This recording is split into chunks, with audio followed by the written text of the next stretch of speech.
예배합니다. 내 모습 이대로 주께 가기 원합니다. 주의 얼굴 볼 때까지.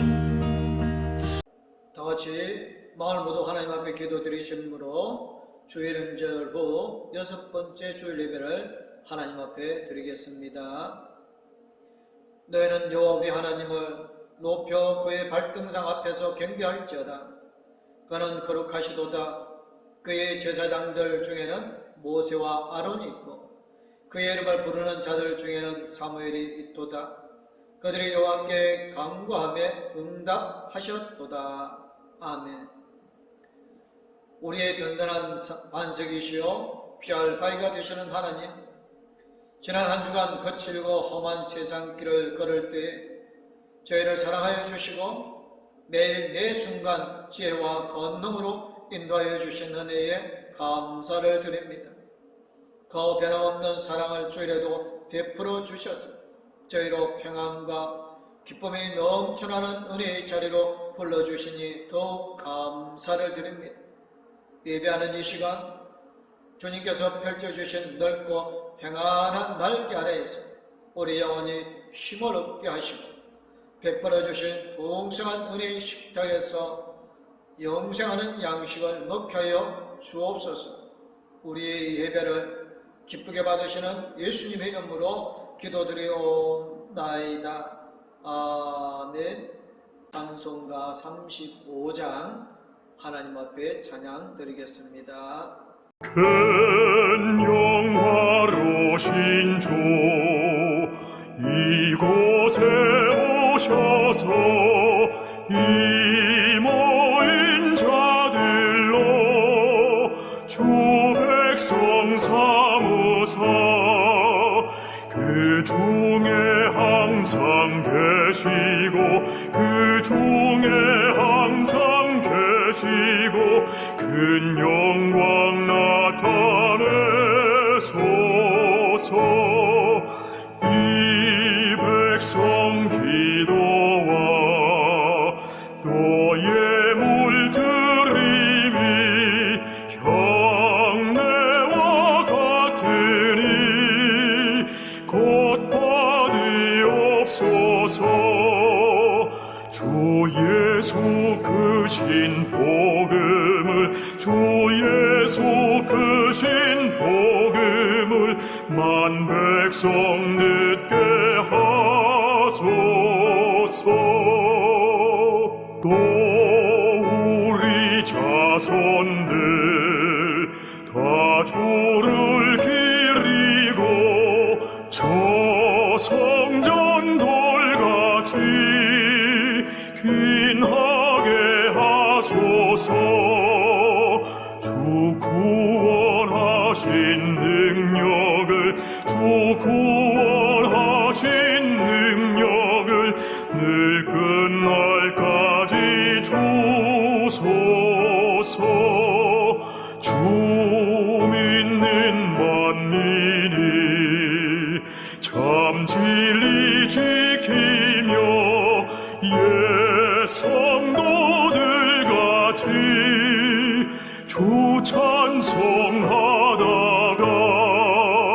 저 천국 보좌 앞에서 저 천국 보좌 앞에서 늘 찬송하게 하소서.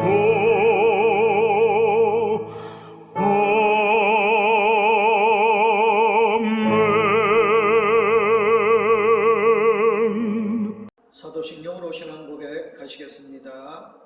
나는 전능하신 아버지 하나님 전지의 창조주를 믿습니다. 나는 그의 유일하신 아들 우리 주 예수 그리스도를 믿습니다. 그는 성령으로 잉태되어 동정녀 마리아에게서 나시고 본디오 빌라도에게 고난을 받아 십자가에 못 박혀 죽으시고 장사된 지 사흘 만에 죽은 자 가운데서 다시 살아나셨으며 하늘에 오르시어 전능하신 아버지 하나님 우편에 앉아 계시다가 거기로부터 살아있는 자와 죽은 자를 심판하러 오십니다. 나는 성령을 믿으며 거룩한 공교회와 성도의 교제와 죄를 용서받는 것과 몸의 부활과 영생을 믿습니다. 아멘. 찬송가 50장 찬양하시면서 준비하신 예물 하나님 앞에 드리겠습니다.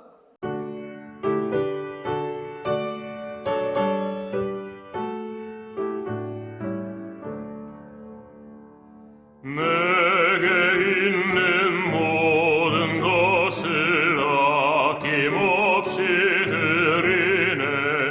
사랑하고 의지하며 주만 따라 살리라. 주께 드리네.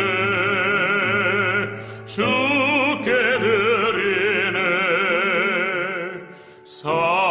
사랑하는 구주 앞에 모두 드리네.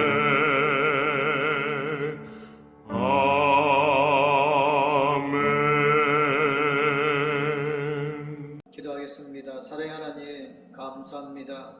오늘 거룩한 주일 하나님 앞에 나오고 또한 영성으로 예배드리는 이들도 있습니다. 이 시간 온몸과 마음과 정성을 다하여 하나님 앞에 거룩한 예물을 드렸습니다.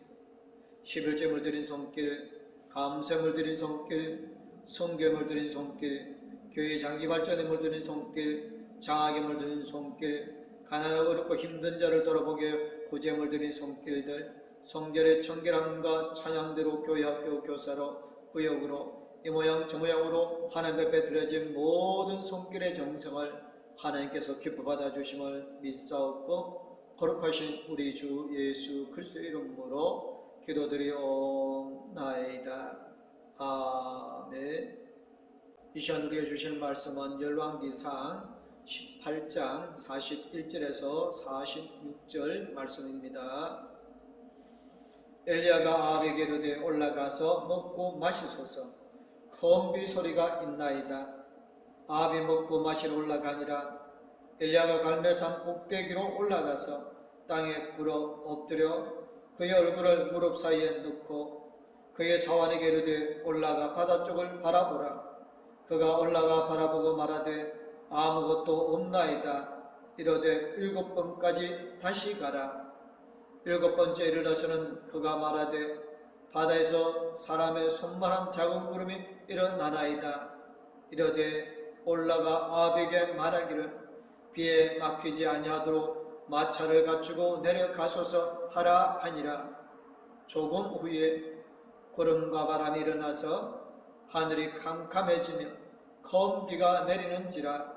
아합이 마차를 타고 이스라엘로 가니 여호와의 능력이 엘리야에게 임하매 그가 허리를 동이고 이스라엘로 들어가는 곳까지 아합 앞에서 달려갔더라. 아멘. 찬송가 365장 하나님 앞에 찬양 드리겠습니다.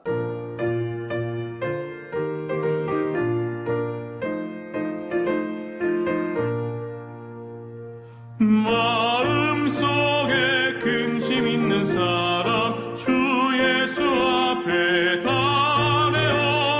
슬픈 마음 있을 때라도 주 예수께 아뢰라. 주 예수 앞에 달려오라. 우리의 친구니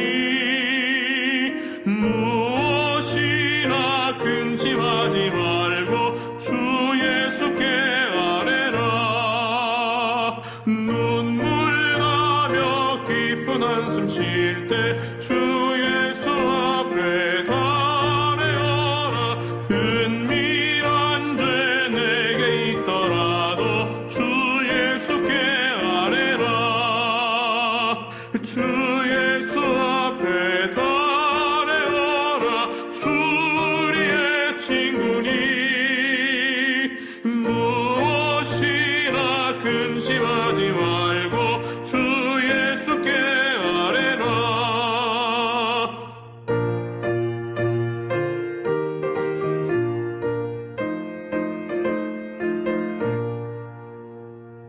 괴로움과 두려움 있을 때 주 예수 앞에 달려라.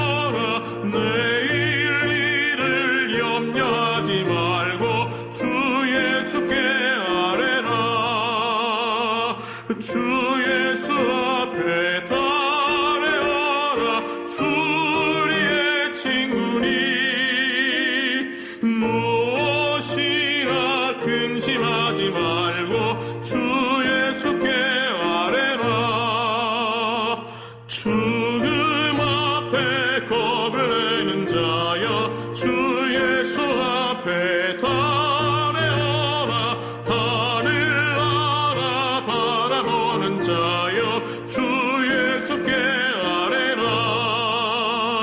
주 예수 앞에 달려라. 주 우리의 친구니 무엇이나 근심하지 말고 주 예수께 아뢰라. 유능한 의학자들 중에 기도의 효능에 대하여서 연구한 사람들이 많습니다. 자신들은 믿지 않는 불신자이지만 기독교인들이 하는 기도가 정말로 환자에게 효과가 있는지를 과학적으로 연구한 것입니다. 캘리포니아 대학의 샌프란시스코 의대의 랜돌프 버드 박사는 393명의 심장병 환자들을 대상으로 연구하였습니다. 그리고 몇몇 교회에 의뢰해서 이 환자들 중 일부를 위하여서 집중적으로 기도를 부탁하였습니다. 물론 환자들은 누가 기도받는 사람인지 누가 기도받지 않는 사람인지 일체 모르도록 했습니다. 질환하는 어르신 역시 모르게 진행했습니다. 결과는 당시 미국의 주요 방송과 신문에 일제히 보도될 만큼 놀라운 것이었습니다. 기도받은 환자들의 사망자가 훨씬 적었던 것입니다. 강한 약물을 사용해야 될 사람도 훨씬 적게 나타났으며 생명유지 장치를 부착하는 사람은 한 사람도 생기지 않았습니다. 환자와 기도자의 거리는 기도 결과와 아무 관계가 없는 것으로 나타났습니다.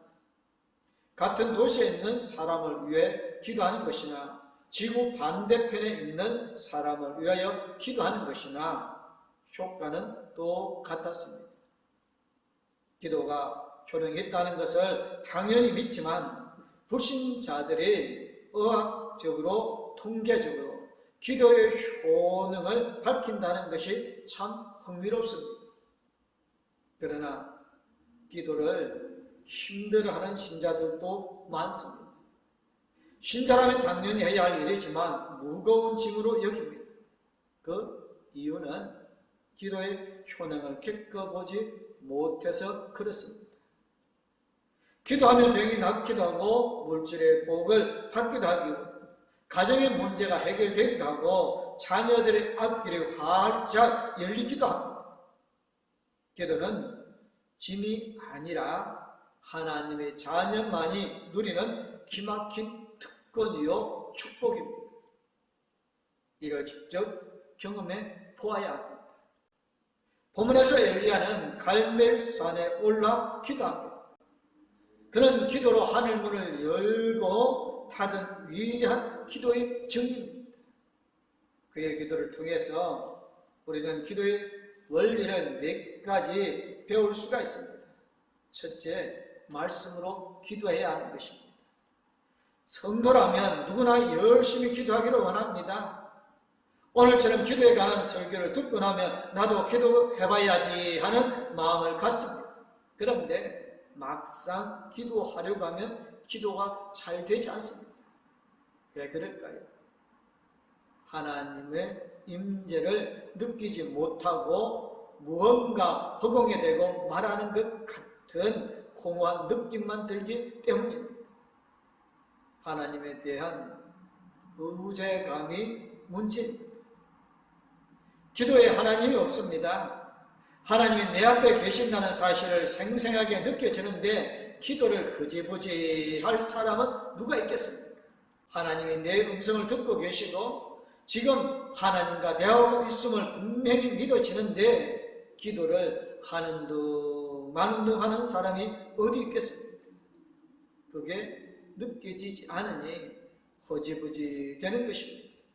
그러면 이 문제를 어떻게 해결할 수 있을까요? 하나님의 임재는 하나님이 계신다고 믿자 하고 억지로 지어내어서 느낄 수 있는 것이 아닙니다. 말씀 묵상이 필요합니다. 하나님의 말씀과 함께 찾아오는 분이십니다. 말씀을 떠올리고 말씀을 묵상하다가 그 배후에 계시는 하나님을 만날 수 있습니다. 하나님이 나와 함께 계신 것을 분명하게 느낄 수 있습니다. 그렇게 하나님의 임재를 느끼면 그때부터는 기도가 저절로 터져나옵니다. 엘리야를 보십시오. 엘리야가 아합에게 이르되 올라가서 먹고 마시소서 건비 소리가 있나이다 라고 41절에 말합니다. 무슨 말씀입니까? 지금 햇빛이 쨍쨍하기만 한데 건비 소리를 있다는 것을 전혀 상식적인 것이 아닙니다. 그러나 하나님께서 이미 이해되어 말씀하셨습니다. 열왕기상 18장 1절에 많은 날이 지나고 제3년에 여호와의 말씀이 엘리야에게 임하여 이르시되 너는 가서 아합에게 보이라 내가 비를 지면에 내리리라는 말씀을 주셨습니다. 황폐한 땅에 비를 내려주시겠다는 말씀. 엘리야는 그 말씀을 붙들고 묵상하였습니다. 그 결과 영의 눈이 열려졌습니다. 눈에 보이는 것은 구름 한 점 없는 하늘이지만 장대비가 주룩주룩 쏟아지는 광경이 보입니다. 큰 비가 쏟아지는 소리가 생생하게 들립니다. 그래서 아합 왕에게 올라가서 먹고 마시소서 큰 비의 소리가 있나이다 라고 할 수 있었습니다. 그리고 혼자 갈멜산에 올라가서 기도하기 시작합니다.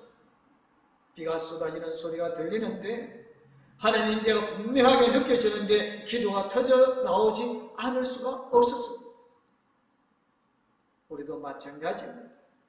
먼저 말씀이 임해야 합니다. 이게 어떻게 말을 배웁니까? 옆에서 말해주는 사람이 있기 때문에 말을 배웁니다. 엄마, 아빠, 맘마 하는 말을 누군가가 자꾸 해주기에 배웁니다. 자기는 자기가 듣는 만큼 말하게 되어집니다. 청각장애를 가진 아이는 듣지 못하기에 안타깝게도 말을 제때 배우지 못하는 것입니다. 기도도 마찬가지입니다.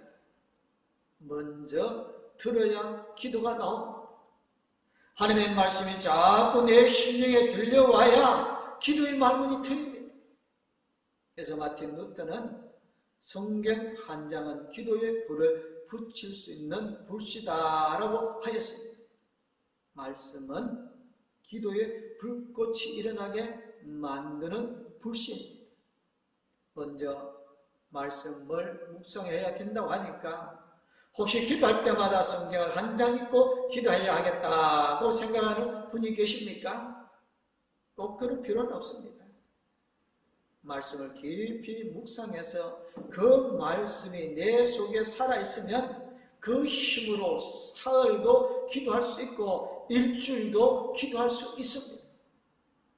스펀지에 물을 적셔서 놓으면 꾹 짤 때마다 물이 나오는 것처럼 우리의 심령에 말씀이 젖었으면 기도할 때마다 따로 성경을 읽지 않아도 저절로 기도가 흘러나옵니다. 그래서 아침마다 이행하는 것이 중요합니다. 아침에 말씀을 깊이 묵상하면 그 말씀 속에서 하루 종일 기도가 흘러나옵니다. 아직 이행을 잘 못하는 분들은 주일날 들을 말씀을 묵상하십시오. 그것을 삶에 적용시키면서 자꾸 생각을 발전시켜 보십시오. 그러면 자기도 모르게 기도하고 싶은 마음이 용솟아칠 것입니다. 둘째는 집중해서 기도해야 합니다. 엘리야가 아합을 보낸 후에 혼자서 갈멜산으로 올라갑니다. 그 꼭대기에 올라가서 그는 기도합니다. 왜 거기로 갔을까요? 거기가 하늘과 더 가까웠기 때문일까요? 아닙니다. 갈멜산 꼭대기가 기도의 골방이었기 때문입니다. 엘리야에게는 세상과 단절하고 하나님과 만나 대화하는 기도의 골방이 있었습니다. 기도의 자세도 특이합니다.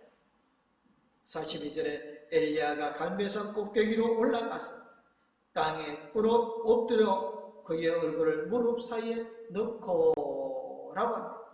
엎드려서 얼굴을 무릎 사이에 넣었다는 것은 전심을 다해 하나님께 간절히 매달렸다는 말입니다. 이처럼 능력 있는 기도가 되기 위해서는 간절한 마음으로 하나님께 집중할 수 있어야 합니다. 그런데 왜 기도하려고만 하면 그렇게 잡생각이 많이 날까요? 하루 종일 안 오던 전화기가 갑자기 울려댑니다. 세탁소 아저씨가 하필 그 시간에 초인종을 눌러댑니다. 밖에서는 고급차의 경적 소리가 요란스럽게 지나갑니다. 조금 정돈이 되었다 싶으면 이번엔 또 다른 엉뚱한 생각들이 떠오릅니다. 마틴 루터는 이렇게 말했습니다. 조용히 혼자 하나님과 대화하려고만 하면 제 시작도 하기 전에 5만 가지 회방꾼들이 한꺼번에 달려들었다. 사탄은 모든 이유를 총동원해서 기도를 지연시키려고 했다. 사방을 에워싸고 극렬하게 방해 공작을 폈다. 여러분도 아직 경험해보지 못했다면 한번 시도해 보십시오. 열심히 기도하기로 작정한 바로 그 순간 어마어마한 다양한 잡생각들이 달려들어 시작조차도 하지 못하게 물고 늘어질 것이 틀림없습니다. 기도는 영적인 전쟁입니다. 하나님의 임재 속에 들어가려는 사람을 사탄이 어떻게든 막아보려고 별의별 수를 다 씁니다. 어떤 때는 교회에 혼자 나와서 기도하는데 뭔가가 쓱 지나가는 것 같습니다. 눈을 떠보면 아무것도 없는데 썸뜩한 느낌이 들게 되어집니다. 이처럼 사탄은 우리에게 턱도 없는 공포감을 불어넣어서 기도하지 못하도록 방해합니다. 그걸 안다면 우리도 강하게 훈련을 해야 합니다.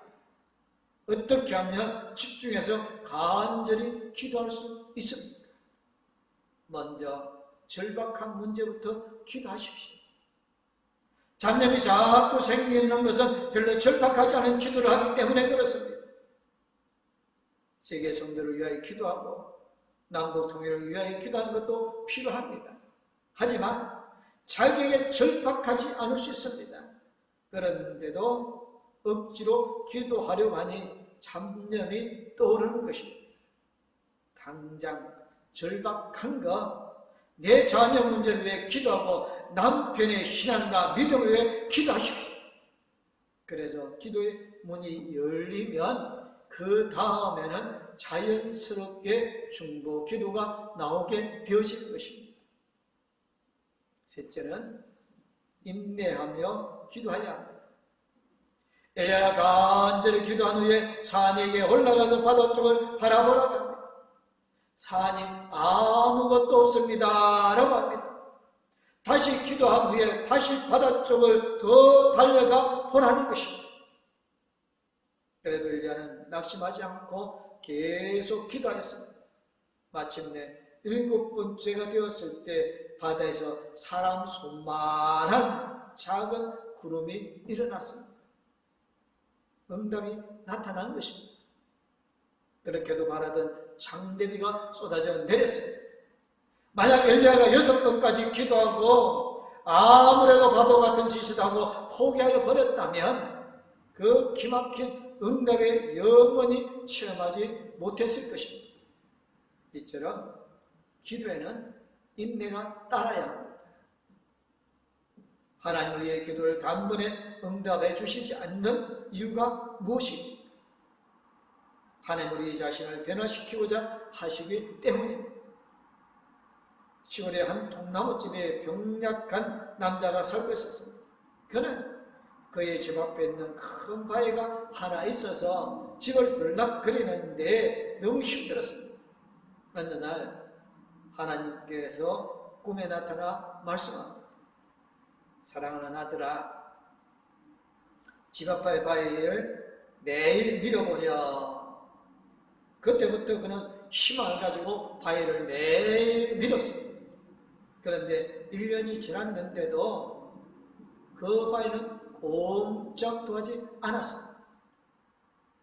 바위가 1년 내도 1cm 정도 물러나지 않았습니다. 아니 1mm도 물러나지 않았습니다. 그는 지난 1년간의 수고한 것이 억울해서 엉엉 울었습니다. 그날 밤에 하나님이 또 나타나셔서 말씀합니다. 얘야, 나는 너에게 바위를 옮기란 적이 없단다. 그냥 바위를 밀라고 했을 뿐이다. 이제 거울로 가서 내 모습을 보려. 거울 앞에 서서 자신을 살피던 남자는 깜짝 놀랐습니다. 거울 속에는 이전에 병약한 사람의 모습은 온데간데 없고 젊고 튼튼한 근육질의 남자가 서 있었습니다. 그러자 한 깨달음이 스쳐갔습니다. 그렇지, 지난 1년 동안 밤마다 하던 기침이 사라졌구나. 매일 잠도 잘 잤지. 하나님의 계획한 바위를 옮기는 것이 아니라 그 사람 자신을 변화시키는 것이었습니다. 기도도 마찬가지입니다. 처음에는 우리 가정에 이런저런 문제를 해결해 주셔요 라고 기도합니다. 바위를 옮겨달라는 기도입니다. 그런데 계속 기도하다 보면 내 자신이 변합니다. 이것만은 절대로 양보 못해하고 붙들고 신음하던 것들이 얼마나 하찮은 것이었는지를 깨닫게 되어집니다.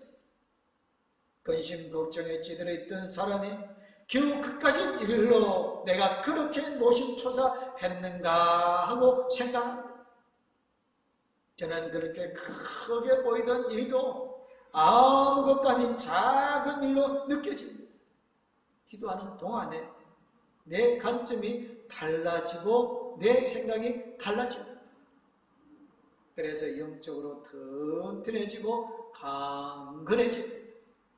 그렇게 달라지면 어떤 문제든지 넉넉히 이겨나갈 수 있습니다. 넷째는 내 자신이 기적이 되라는 것입니다. 미국 엘리베이션 교회 목사 스틴 커틱이 자기 할아버지에 대한 간증을 하였습니다. 할아버지는 중증치매를 안고 있는 할머니로 인해서 말년에 너무나 힘들게 보내셨다고 합니다. 지막에 오기 전에 할머니는 정말로 교양 있고 예의 바르고 정갈한 분이셨습니다. 그런 할머니가 차마 눈뜨고 못 볼 지경까지 되셨습니다. 한 번은 한밤중에 남편을 성추행범으로 오해하고 칼을 찾았다고 합니다. 몸을 씻겠다고 해서 욕실로 데려갔더니 갑자기 욕을 하고 난리를 치는 일이 한두 번이 아니었습니다. 그는 할머니를 위해 할아버지가 기도했다고 합니다. 기적이 베풀어져 상태가 호전되게 해달라고 기도합니다. 마지막을 이렇게 맞출 수 없지 않느냐며 행복한 임종을 맞게 해달라고 기도합니다. 그런데도 병세가 호전되기는커녕 점점 더 나빠져만 갑니다. 그 정도가 되면 힘이 빠져서 기도가 뭐고 다 때려치우고 싶지 않겠습니까? 그런데 할아버지는 하나님을 신뢰하면서 계속 기도합니다. 그런데 베라는 할머니가 아니라 할아버지에게 일어났습니다. 할아버지에게 자기 아내를 불쌍히 여기는 마음이 더 간절해졌습니다. 날이 갈수록 지극정성으로 간호합니다. 나중에는 침상 곁에 무릎을 꿇고 할머니 머리카락을 쓰다듬으면서 아름답다고 고백합니다. 온몸에서 냄새를 풀풀 풍기는 그 할머니 곁에서 머리를 만져주면서 참 아름답다고 합니다. 할머니가 낳는 것보다 더 놀라운 기적이 아닙니까? 기도 할아버지의 마음을 그렇게 놀랍게 변화시켰습니다. 늘 기적을 보게 해달라고 기도합니다. 그러나 하나님은 네 자신이 기적이 되라고 합니다. 밖에서 기적을 찾지 말고 네 속에서 일어나는 기적을 보라고 하십니다. 네 자신이 기적이 되라고 하십니다. 하늘문은 밖에서 열리는 것이 아니라 네 속에서 열리는 것이라고 합니다. 그러므로 기도를 포기하지 말아야 합니다. 응답이 보이지 않는다고 포기하지 마십시오. 때가 되면 반드시 응답이 나타날 것입니다. 바위를 옮겨주시든지 내 몸을 튼튼하게 해주시든지 둘 중에 하나입니다. 이 기도의 능력을 마음껏 누리고 사는 봉덕교회 모든 성도님들 되어주시기를 주님의 이름으로 축복합니다. 기도하겠습니다. 사랑의 하나님, 감사합니다. 우리가 하나님 앞에 기도할 때마다 하나님께서 그 기도를 들어주시고 응답하여 주심을 믿습니다. 엘리야의 기도로 하늘을 여시고 비를 내려주신과 같이 우리가 간절한 마음으로 하나님 앞에 구할 때 우리의 필요한 모든 것을 채워주심을 믿습니다. 하나님 봉독교회 모든 성도들이 정말로 하나님 앞에 기도하게 해주시고 그 응답의 체험함을 통하여 하나님의 살아계심을 세상 사람들에게 증가하게 하여 주실 줄 믿습니다. 봉독교회를 통하여 세상이 구원받고 세상 사람들이 새로운 소망 가운데 있게 하여 주실 줄 믿습니다. 봉독교회 모든 성도들의 기도가 하늘이 열려지는 응답받는 기도가 되어지게 하여 주심을 믿사옵고 거룩하시고 우리에게 복 주시는 우리 주 예수 그리스도의 이름으로 기도드리옵나이다.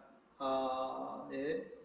이제는 우리를 죄악에서 건져 권하여 주신 우리 주 예수 그리스도의 영원토록 우리와 함께 해주시는 하나님 아버지 그 큰 사랑, 우리 나갈 길을 힘내어 주실 성령님의 감화감동 위로교통 충만하시니 하늘문을 여는 기도하기를 원하는 봉독교회 모든 성도님들과 가족들 위해 이제부터 영원토록 함께하옵기를 간절히 축원하옵나이다. 아멘. 하나님 이 가정을 축복하소서. 하늘에 신령한 복으로